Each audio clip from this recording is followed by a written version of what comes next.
वर्णमालेतील वर्णांची निश्चित संख्या नेमकी भानगड काय? तर बाळांनो, याविषयी माहितीच्या अधिकाराखाली जे मी अगोदर सांगितलं होतं तर त्याप्रमाणे तुम्हाला सांगतो, 4 संस्थांनी वर्णमालेतील वर्णांची संख्या 52 दिली आणि मी तुम्हाला छाती ठोकपणे सांगतो की वर्णमालेतील वर्णांची संख्या 52च आहे, कारण माहितीच्या अधिकाराखाली आम्ही सगळेच्या सगळे ज्या ठिकाणून मागितलं त्याला सगळ्यांना त्या ठिकाणी 52 दिले. आता क्ष आणि ज्ञ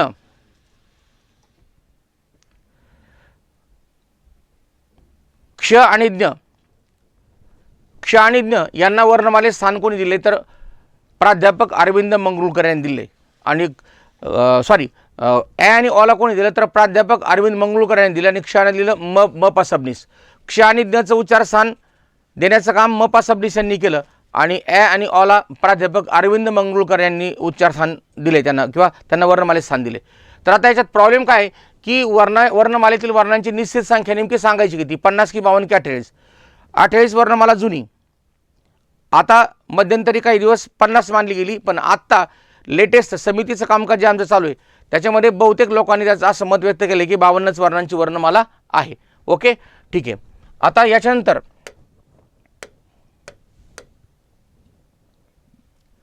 मूळ वर्णमाला. याच्या अगोदर तुम्हाला काही गोष्टी सांगतो. 52 वर्णांची वर्णमाला आहे.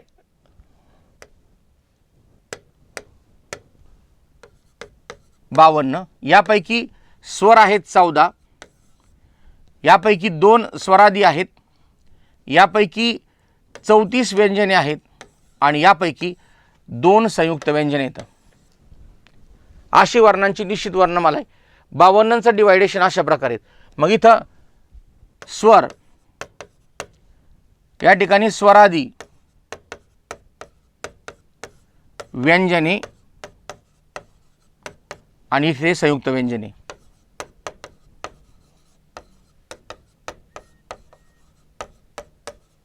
संयुक्त व्यंजने. ठीक आहे. आता 14 स्वर, 2 स्वरादी, 34 व्यंजने आणि 2 संयुक्त व्यंजने. आता मोरोकेश दामले यांनी सांगितलं होतं की बाबा तुम्ही 34 व्यंजने काय करा, मपा सबनी यांनी सांगितलं होतं की 34 व्यंजनांच्या ऐवजी 36 माना. कारण आपण क्ष आणि ज्ञला वर्णमालेमध्ये का घेतोय? कारण त्यांचा जो लेख, आपण लिहिण्याची पद्धती आहे, लेखाकार आहे त्यांचा, किंवा लिहिण्याची स्टाईल आहे, तर ती जोडाक्षरांसारखी नाही आहे. आता तुम्ही एक विचार करा की पत्नीमधला न जो आहे तो डायरेक्ट जोडाक्षर वाटतो, पण तुम्हाला क्ष जोडाक्षर वाटणार नाही, हे अक्षरासारखं वाटतं. म्हणून फक्त या केवळ 2 संयुक्त व्यंजनांना आपल्या वर्णमालेमध्ये स्थान दिलं होतं. त्यांचा जर पाय जर नाही मोडला क्ष आणि ज्ञचा तर त्यांना जोडाक्षर म्हणा, आणि पाय जर मोडला तर त्यांना संयुक्त व्यंजने म्हणा. स्वर, स्वरादी व्यंजने आणि संयुक्त व्यंजने हे झालं.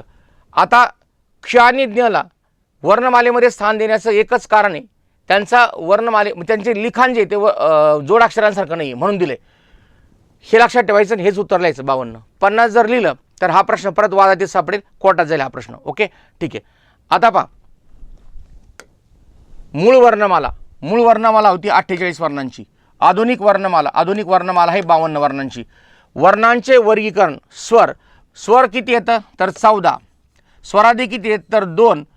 आणि व्यंजने किती आहेत? तर 34. आणि संयुक्त व्यंजने किती आहेत? तर 2. अशा प्रकारची वर्णांची वर्गीकरणाची यादी तुम्हाला सांगितली. या ठिकाणी मूळ वर्णमाला 48, आधुनिक वर्णमाला 52. ठीक आहे. आता 50 वर्णांचा संबंधच नाही, आणि याच्याविषयी तर मी भांडलो होतो शासनाशी. पहिल्यांदा मी सांगितलं होतं, हे काय लिहून दिलंय? हे लिहायचं इथं, हे जे लिहून दिले ना तेच लिहून द्यायचं. मपा सबनीशांनी सांगितलं 36 माना, पण GR मध्ये 2009च्या सांगितलं शासनाने की तुम्हाला 36 व्यंजने मानता येणार नाही, 34च माना, आणि क्ष आणि ज्ञला वेगळं ठेवा, असं त्यांनी स्पष्टपणे सांगितलं. ओके, ठीक आहे. 2009 मध्ये शासन स्तरावर स्वीकारलेली वर्णमाला. आता शासन स्तरावरती 2009ला वर्णमाला स्वीकारली कशी? तर त्यांनी काय केलं की वर्णमाला दिली पण त्याचा आकडा दिलेला नाही. मग आकडा दिला नाही तर ह्या आकड्यासाठीच तर सगळे भांडणं चालू होते. मग जे शासनाला मी भांडत होतो त्याचं कारणच ते होतं की वर्णमाला तुम्ही 52 वर्णांची करा किंवा 50 वर्णांची करा, पण क्लॅरिफिकेशन द्या. मग आताशी कुठंतरी समिती स्थापन झाली आणि या समितीने आपलं म्हणणं मांडलेलं आहे आणि आमची 6 तारखेला परत मिटिंग आहे. आता ज्या समितीवरती माझं म्हणजे काय माझी नियुक्ती झाली तर ती खूप मोठी समिती आहे, लक्षात ठेवा. माझ्यासारख्या माणसांनी तिथं जाणं म्हणजे माझ्यासाठी एक स्वप्न पडल्यासारखी गोष्ट आहे, कारण हे इतिहासात नोंद होत असते अशा गोष्टींची. आणि हे माझ्या वाट्याला हे माझं मी भाग्य समजतो आणि याच्यामध्ये तुमच्या सगळ्यांच्या शुभकामना माझ्या पाठीमागे होत्या म्हणून त्या समितीवरती मी. आणि आता माझ्या बोलण्याला काहीतरी वजन आहे असं नाही म्हणत मी किंवा हे असं मी बिलकुल आदांतरी बोलतो आणि मी काही पण सांगणार नाही तुम्हाला. कारण का ज्या ठिकाणी मला वाटतं की असं आहे, माझ्या नवीन पुस्तकामध्ये मी एवढे अमेझिंग चेंजेस केले तर तुम्हाला प्रत्येक गोष्ट अशी क्लिअर कट पुस्तक वाचताना तुम्हाला असं वाटलं पाहिजे नाही यार ह्या माणसाने खरोखर डोकं लावले बरं का पूर्णपणे. ह्यावेळेस मी मात्र बऱ्याचशा गोष्टी नवीन माझ्या मनाने केलेल्या आहेत. कारण की मी जर नवीन जर सोपं करून जर नाही सांगितलं तर ते मुलांना जिंदगीमध्ये कळणार नाही, लक्षात ठेवा. ओके ठीक आहे. आता पहा, शासनाने जे वर्णमाला स्वीकारली त्याच्यामध्ये पहिला जो सेक्शन आहे तो स्वरांचा आहे. अ, आ, ई, ई, अ, आ, ई, ई, त्यानंतर उ, उ, त्यानंतर रू आणि ऋ. जसे हे दीर्घ स्वर येतं आ आणि ई, तर बाळांनो तुम्हाला एक सांगतो, ह्या रू आणि ऋला सुद्धा दीर्घ स्वर होते पण आता ते आपल्या वापरात नाहीत.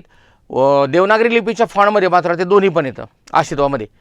तुम्ही जर कॉम्प्युटरचा जर फॉन्ट जर पाहिला त्याच्यामध्ये रू दीर्घ पण आहे आणि ऋ पण दीर्घ आहे. ओके ठीक आहे. पण आता ते वापरात नाही दीर्घ, त्याचा विचार करू नका. अ, आ, ई, ई, उ, ऊ, ऋ, ऋ, त्यानंतर ए, ए नंतर टाकलं ॲ, त्यानंतर पुढे आई, त्यानंतर टाकलं ओ, त्यानंतर टाकला आ, त्यानंतर घेतलं आऊ. बाळांनो आता एक महत्त्वाचा मुद्दा, जर तुम्हाला असा जर प्रश्न विचारला की इंग्रजी स्वर ॲ आणि अ यांना आपण कोणत्या आधारे स्थान दिलेले किंवा वर्णमालेत त्यांची जी सिक्वेन्स आहे वाक्यामध्ये तर ती सिक्वेन्स कशाच्या आधारे टाकलेली किंवा एच्या नंतरच ॲ का टाकलं आणि ओच्या नंतरच अ का टाकलं, त्यांच्या उच्चार स्थानावरून. ॲचं उच्चार स्थान एक्झॅक्ट ए सारखं आहे आणि अचं उच्चार स्थान हे एक्झॅक्ट ओ सारखं आहे. म्हणजेच ओमध्ये जर अ आणि उ आहे तर त्या अमध्ये सुद्धा अ आणि उ आहे आणि एमध्ये जर अ आणि ई आहे त्याप्रमाणे त्या ॲमध्ये सुद्धा ए आणि अ आणि ई आहे. म्हणून लक्षात ठेवा, जर परीक्षेमध्ये जर असा चुकून प्रश्न आला, सगळ्यांना सांगतो बरं का, डोके शांत ठेवून उत्तर ऐका, मी काय म्हणजे मी बोलतोय काय ते ऐका.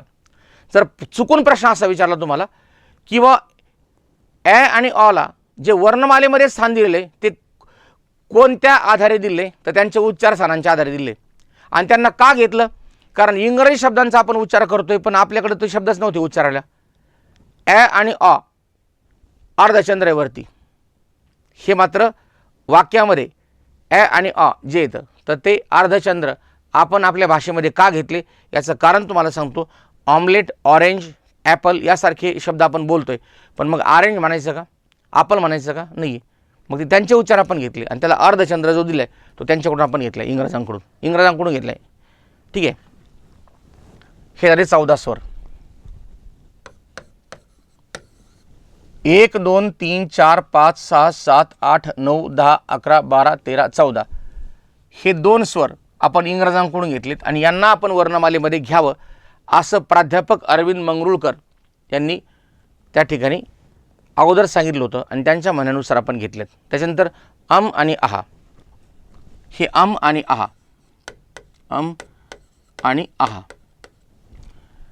यांना दोघांना स्वरादी म्हणतो आणि स्वरादी एकूण 2 आहेत. मग यांना स्वरादी का म्हणायचं, ज्या वर्णाच्या आधी आहे स्वर त्याला स्वरादी असं म्हणतात. अनुस्वाराला अनुस्वार का म्हणतात, अनु म्हणजे नंतरचा किंवा मागचा आणि स्वार म्हणजे बसणारा, नंतर एखाद्यावरती बसणारा याला अनुस्वार असं म्हणतात. म्हणून अनुस्वारामध्ये अगोदर स्वराचा उच्चार करावा लागतो आणि नंतर अनुस्वाराचा उच्चार होतो. म्हणजेच अगोदर अ आहे आणि नंतर म आहे याच्यामध्ये, म्हणून आधी आहे स्वर म्हणून स्वरादी. एकूण स्वरादी 2 येतं, अम आणि आहा. एकाला विसर्ग म्हणतात कारण हवा मुक्त होते, आहा मुक्त होते, मोकळी झाली हवा. आणि अम याचा उच्चार अ आधी नंतर म सारखा उच्चार येतो आणि म्हणून त्या ठिकाणी त्याला अनुस्वार असं म्हणतात, लगेच मागून बसणारा उच्चार किंवा आलेला उच्चार. तर काही वेळेस यांना स्वरादी म्हणलं, याला स्वरादी म्हणतात, पण काही यांना मला असं वाटतं आय थिंक ॲ आणि ऑला सुद्धा काही वेळेस काही लेखांनी स्वरादी मानलेले. मग समजा ॲ आणि ऑ जर स्वरादी जर मानले तर एकूण स्वरादी 4 झाले असते. पण पाठ्यपुस्तकामध्ये शालेय पाठ्यपुस्तक जे त्याच्यामध्ये त्यांना स्वरच मानले ॲ आणि ऑला, स्वरादे मानलेले नाही. एक दृष्टिकोनातून ते बरोबर पण होतं, कारण ॲच्या डोक्यावरती जी चिन्ह आहे त्याच्या अगोदर अ आहे आणि ऑच्या डोक्यावरती जे अर्धचंद्र आहे त्याच्या अगोदर आ आहे, म्हणून त्यांना पण स्वरादी मानलं असतं. परंतु त्यांना इंग्रजीमध्ये पण स्वर मानतात आणि आपल्याकडे पाठ्यपुस्तकातसुद्धा त्यांचा स्वर उल्लेख आहे. शासनाने पण त्यांना स्वर म्हणून सांगितले. म्हणून हा प्रश्न आता मागे पडला आहे. फक्त दोनच स्वरादी येतात. कोणकोणते? अम आणि आहा. बाळांनो, अम आणि आहा यांना परवर्ण म्हणतात, कारण ते स्वरावरती अवलंबून उच्चार पूर्ण होण्यासाठी. व्यंजनांना परवर्ण म्हणतात हे तर बरोबर आहे, पण त्याचबरोबर अम आणि आहा यांना सुद्धा परवर्ण म्हणतात, कारण ते स्वरांचा उच्चार झाल्याशिवाय त्यांचा उच्चार होऊ शकत नाही. ओके, ठीक आहे.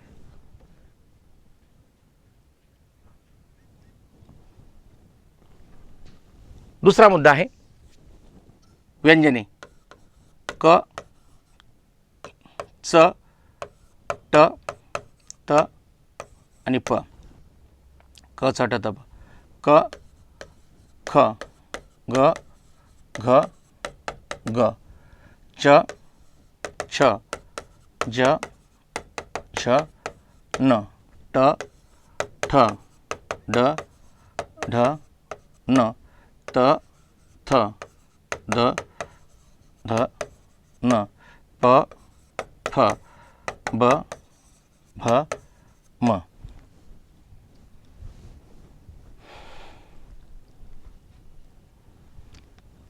यांना स्पर्श व्यंजने म्हणतात, पण हा व्यंजनांचा गट आहे.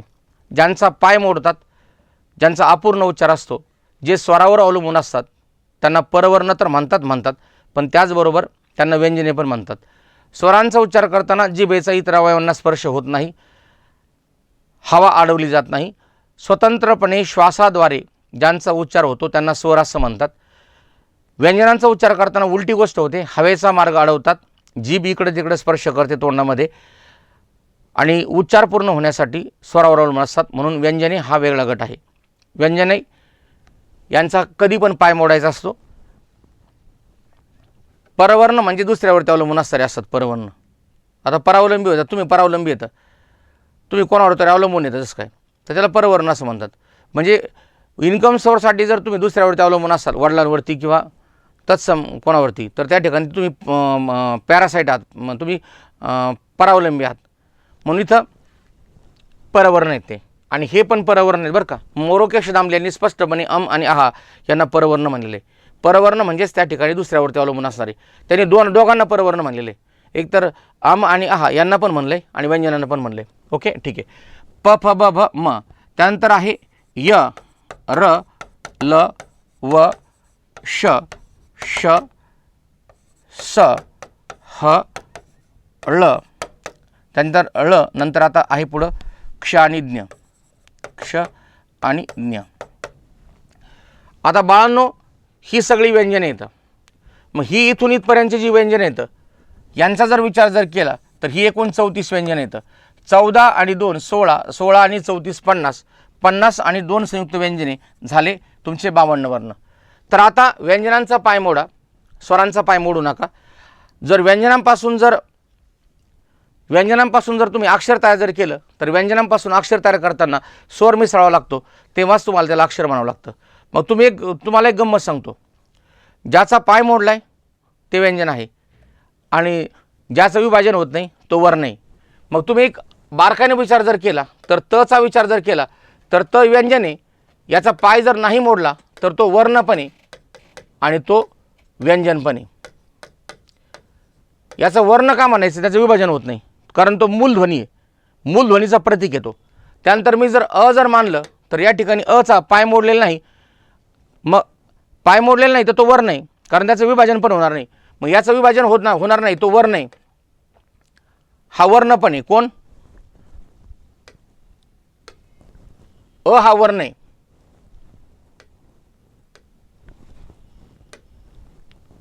अ हा वर्ण आहे, त्याचबरोबर अ हा अक्षर आहे, कारण तो पूर्ण उच्चाराचा आहे आणि अ हा स्वर पण आहे. मग अक्षर का म्हणायचं, केव्हा म्हणायचं? अक्षर हा स्वतंत्र उच्चाराचा आणि पूर्ण उच्चाराचा वर्ण असतो. मग जो पूर्ण उच्चार येत आहे त्याला अक्षर म्हणायचं. याचा पूर्ण उच्चार नाही, कारण याच्या शेवटी त मध्ये अ मिसळल्याशिवाय उच्चारच होत नाही. म्हणून त वर्ण आहे आणि व्यंजन आहे, याचं विभाजन होत नाही. याचं विभाजन होत नाही म्हणून हा वर्ण आहे. याचा पूर्ण उच्चार आहे म्हणून अक्षर आहे, आणि हा हवेचा मार्ग न अडवता उच्चार करतो म्हणून या ठिकाणी त्याला स्वर असं म्हणतात. व्यंजनाला व्यंजन का म्हणतात? कारण हवेचा मार्ग अडवून जिभेचे इतर अवयवांना स्पर्श करून त्याचा उच्चार होत असतो. म्हणून एखादा व्यंजन पण असतं आणि वर्ण पण असतो, पण एखादा स्वर हा वर्ण पण असतो, अक्षर पण असतो आणि स्वर पण असतो. मग याचं काय? हा मात्र अक्षर पण आहे आणि हा आहे संयुक्त स्वर, संयुक्त वर्ण ऑब्लिक त्याला काय म्हणायचं? स्वर. मग संयुक्त स्वर हा संयुक्त अशा स्वरूपात का केला गेला आहे? कारण काही स्वर एकत्र केल्याशिवाय आपल्याला भाषेमध्ये शब्द बोलण्यासाठी त्याचा वापर जर केला नसता तर आपल्या खूप समस्या झाल्या असत्या. आणि म्हणून संयुक्त स्वर आणि संयुक्त व्यंजने आपण का घेतले आपल्या याच्यामध्ये? तर संयुक्त स्वरसुद्धा ते जोडाक्षरासारखे वाटत नाहीत, ते स्वतंत्र वर्ण असल्यासारखे वाटतात. म्हणून त्या 4 संयुक्त स्वरांनासुद्धा आपण आपल्या वर्णमालेमध्ये घेतले. मग आपल्या वर्णमालेचा विचार जर केला तर खरं पाहिलं तर 6 नाही तर आपल्याकडे 8 संयुक्त वर्ण येतं. अम आणि आहा हे झाले 2, त्यानंतर 4 संयुक्त स्वर हे झाले 4, आणि शेवटचे परत क्ष आणि ज्ञ हे झाले 8. म्हणजे आपली वर्णमाला फक्त मूळ वर्णांची आहे असा डोक्यातून गैरसमज काढून टाका. आपण यांना काय ॲडजस्ट केले? तिथं आपल्या सोयीसाठी ॲडजस्ट केले, आणि जर ते केलं नसतं तर आपल्या वर्णमालेची वाटच लागली असती पूर्णपणे. आणि म्हणून हे घेणं क्रमप्राप्त होतं, लक्षात ठेवा. ते जर काढून जर टाकलं असतं तर त्या ठिकाणी आपल्याला बऱ्याचशा समस्यांना सामोरं जावं लागलं असतं. ओके, ठीक आहे. म्हणून आपली वर्णमाला 52च वर्णांची सांगायची. तर इथं ए हा अक्षर पण आहे, पण त्याचबरोबर ए हा संयुक्त स्वरसुद्धा आहे. ओके, ठीक आहे.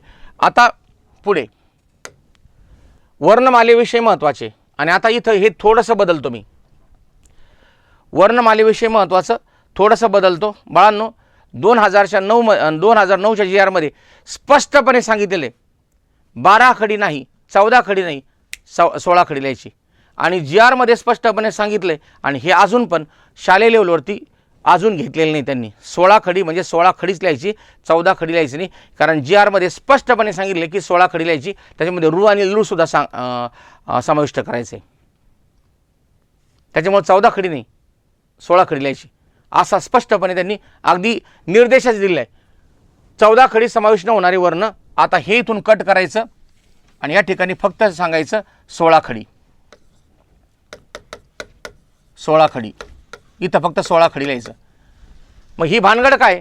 तर 16 खडी ही भानगड आहे की 14 स्वर आणि 2 स्वरादी मिळून जी व्यंजनाची मालिका आपण करतो त्याला 16 खडी असं म्हणतात. मग या ठिकाणी आता हा आउटडेटेड प्रश्न आहे रू आणि लूचा. पहिलं काय उत्तर होतं माहिती आहे का? रू आणि लू यांचा 16 खडी समावेश होत नाही असं उत्तर होतं. पण आता जी आरचा जर विचार जर केला तर जी आरमध्ये टोटल सगळ्या वर्णांपासून म्हणजे 14 स्वर आणि 2 स्वरादीपासून 16 खडी तयार होत असते. मग हा प्रश्न आता आउटडेटेड आहे. आता मी सांगितल्याप्रमाणे लिहा, आणि जर तुम्हाला खूप प्रॉब्लेम जर आला डायरेक्ट जी आर टाकून द्यायचा 2009चा डायरेक्ट टाकून द्यायचा. तिथं सांगायचं की भाई 16 खडी इथं याप्रमाणे मला उत्तर पाहिजे. ओके, ठीक आहे. मग 14 खडी समावेश न होणारे वर्ण हे संपला विषय. इथं 16 खडी लिहून देतो. 16 खडी 14 स्वर प्लस 2 स्वरादी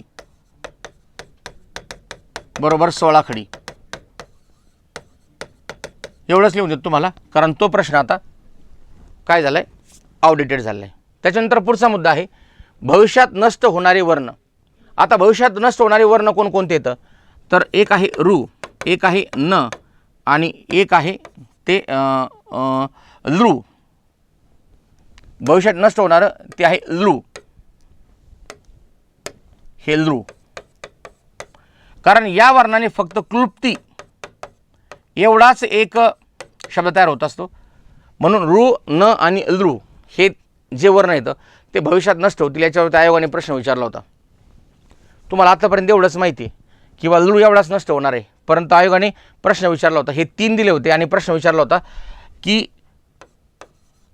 आज दिलं होतं, आणि प्रश्न विचारला होता की खालीलपैकी कोणता वर्ण नष्ट होण्याच्या मार्गावरती नाही? उत्तर दिलं होतं ज्ञ. भविष्यात नष्ट होतील म्हणून हे 3 वर्ण दिले तर भविष्यात नष्ट होतील ते. आता सांगायचं त्यासाठी चाललं नाही, हे आपलं सगळं सांगतो मी तुम्हाला, काय अडचण नाही. 16 खडीचं पण उदाहरण सांगणार आहे तुम्हाला, काही अडचण नाही, तुम्ही त्याची काळजी करू नका, सांगतो मी. ठीक आहे. भविष्यात नष्ट होणारे वर्ण हे 3 सांगायचे आहेत, ऋ, न आणि लृ. आता कोणी म्हणले की एकटा लृच नष्ट होणार आहे, मग तुम्ही हे कशाला घेतलं, तुम्हाला कायच कळतंय वगैरे काय काय काय. अहो त्याच्यामध्ये जी आरमध्ये दिले स्पष्टपणे, म्हणजे 16 खडीचं जी आरमध्ये दिलं आहे. आणि हे आयोगाचा प्रश्न आहे, आयोगाची प्रश्नपत्रिका मारा ना, फेका ना तिथं नेऊन, तुम्हाला बरोबर त्यांना कळेल की हे झालं काय नेमकं. ओके ठीक आहे.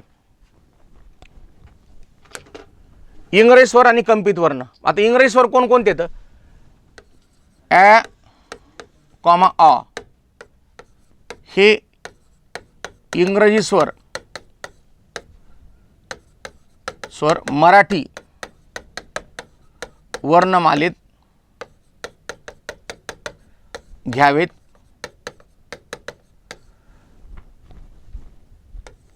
असा विचार प्राध्यापक अरविंद मंगरुळकर यांनी मांडला होता.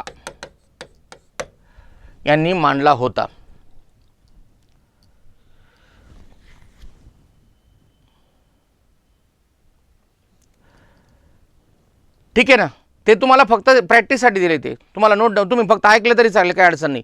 तुम्ही फक्त हे महत्त्वाचे मुद्दे जर एखाद्या वहीवरती लिहून घेतले तरी चालेल आणि लक्षात ठेवलं तरी चालेल. म्हणजे नोट करायची गरज नाही. तुम्ही तुमची इच्छा असेल तर करा, नाही तर करू नका, म्हणजे कंपल्सरी नाही.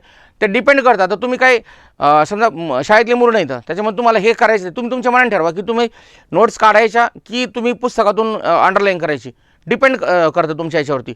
पण आता मी बऱ्याचशा नवीन गोष्टी सांगणार आहे. आता इथं मी 16 खडीच सांगितलं, असे मी बरेचसे मुद्दे सांगणार आहे, कारण पुढे तुमचं डोकं चक्रावून जाईल की पुस्तकात वेगळं होतं हे काहीतरी सांगताय वेगळं. पाहणं, पुस्तक अपडेट करतोय मी, पुस्तक अपडेट करतोय, त्याच्यातल्या बऱ्याचशा गोष्टी मी तुम्हाला नवीन सांगणार आहे, कारण ह्या गोष्टी सांगणं क्रमप्राप्त आहे. याच्यावरती प्रश्न विचारायला लागले तर मोके दामले यांचं पुस्तक शास्त्रीय मराठी व्याकरण हे पुस्तक डायरेक्ट परीक्षेला विचारले. याच्यात इतके सारे प्रश्न विचारले त्याच तपासणे. इथपर्यंत पाय मोडतात भगवद्गीतेसारखं लिहिलं मी इथं, अर्धे न होणारे वर्ण असतात ते. तर आता पुढे वर्णमाला व वर्णांचे प्रकार. आता हा जो चार्ट आहे, हा चार्ट तुम्हाला लिहून घ्यायचा आहे. आता एक्सप्लेन करून दाखवतो भानगड काय.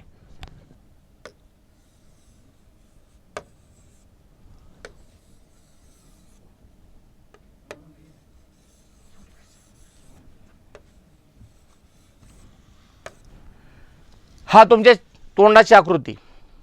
तर एक उदाहरण याच्यामध्ये पहा, नचे उच्चार सांगतो. 3 न कोणकोणते येतं तुम्हाला, की मग 3 न घ्यायची काय गरज होती, काय भागत नव्हतं का.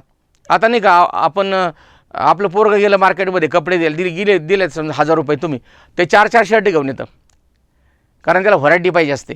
तुम्हाला की त्याला वाटतं की भारी आणायचं 1000चं, पण ते 4 आणतं, कारण त्याला मित्रात दररोज एक नवीन शर्ट घालायची त्याची हौस असते, म्हणून ते 4 शर्ट घेऊन येतं.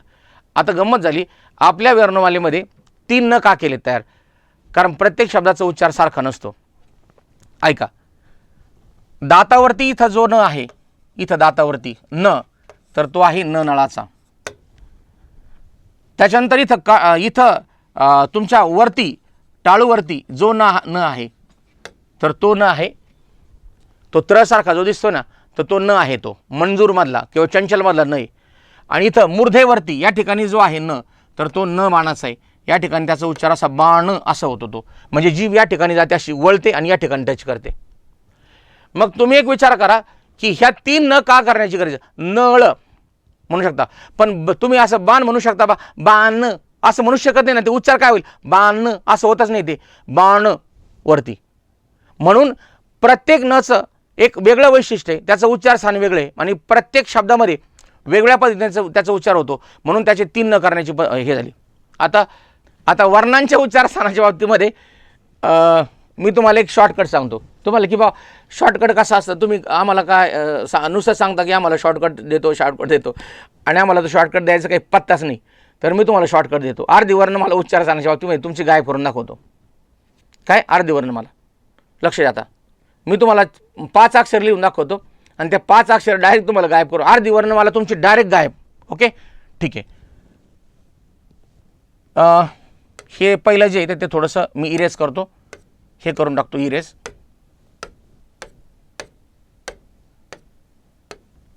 ठीक आहे. बरं, आता लक्ष द्या. हे आहे तुमचे ओठ, त्याला आपण ओष्ठ म्हणतो.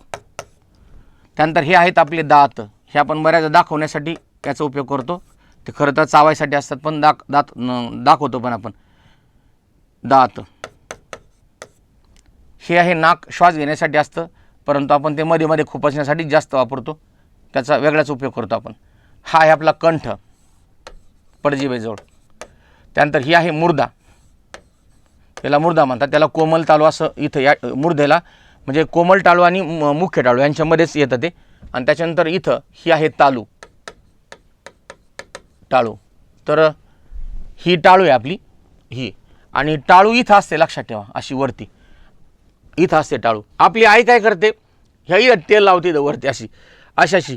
तिला वाटतं की पोराला डोकं येईल आणि म्हणून इथं तेल लावते ती. खरं तर तेल लावल्याने काही डोकं येत नसतं तिथं. तिचा एक गैरसमज असतो की बा टाळूला तेल लावल्याने तिथं मालिश वगैरे होईल, त्याचं पोराला डोकं येईल चांगलं. तिथं काय नसतं, हाड नसतं म्हणून ते तेल लावतात तिथं. ते तेल जर नाही लावलं तर आपलं हाड येत असतं, लक्षात ठेवा. तिथं 1.5-2 वर्षामध्ये तुमचं ते हाड डेव्हलप होत असतं. पण आपण करतो लेकराचं ब्लड सर्क्युलेशन वगैरे व्हावे म्हणून ती टाळू त्या ठिकाणी भरत असतो लेकराची. ओके, ठीक आहे. आता खरी टाळू इथं असते, आणि इथं दाताच्या मागे हा जो भाग आहे त्याला वर्स असं म्हणतात. वर्स म्हणजे काय, दंत टाळू, दाताची टाळू, ज्या हिरड्या असतात मागच्या दाताची, इथे वरच्या दाताच्या मागे हिरड्या ज्या असतात ना, त्याला वर्स असं म्हणतात. ओके, ठीक आहे. तुमची अर्धी वर्ण मला तुमची गायब करून दाखवतो. नाही करून दाखवलं आपण पैसे देऊ. लक्ष द्या इकडं. प वापर कोणाचा करतो, ओठांचा. प, मग प जर ओठांचा वापर जर केला तर या ठिकाणी हा वर्ण इथं प आहे, आणि पच्या गटातले पुढचे 4 प, फ, ब, भ, म, प पासून पुढचे 4 बोलायचे झाले ओठावरती. ओके, ठीक आहे. आता इथं झालं प, दातावरती त आहे, दातावरती त च्या पुढचे त, थ, द, ध, न, संपला विषय. हे धरून 5-5 सगळे मांडायचे. इथं प झालं, इथं त झालं, इथं झालं क, इथं झालं ट, आणि इथं झालं च.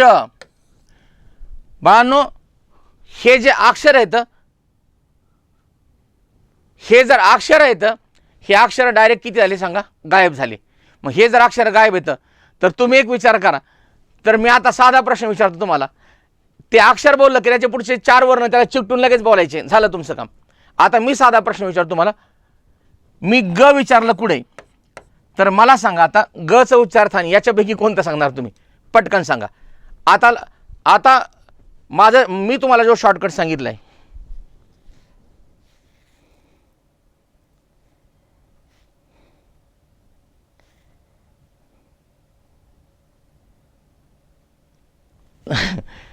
झालं 5-5 25.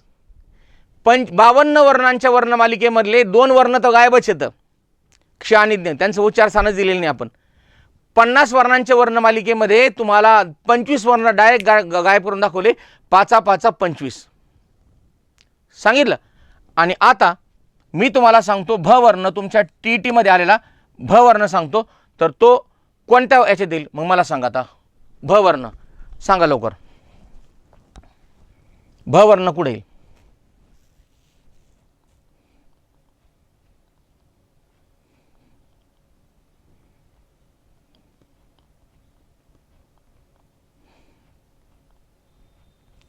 आणि आता सांगा शॉर्टकट आहे की नाही मला एवढं सांगा. 25 वर्णांच्या बाबतीत का होईना शॉर्टकट आहे का एवढं मला सांगा फक्त. एवढे 5 वर्ण जर तुम्ही पाठ करून जर ठेवले तर संपला विषय. ओके, ठीक आहे.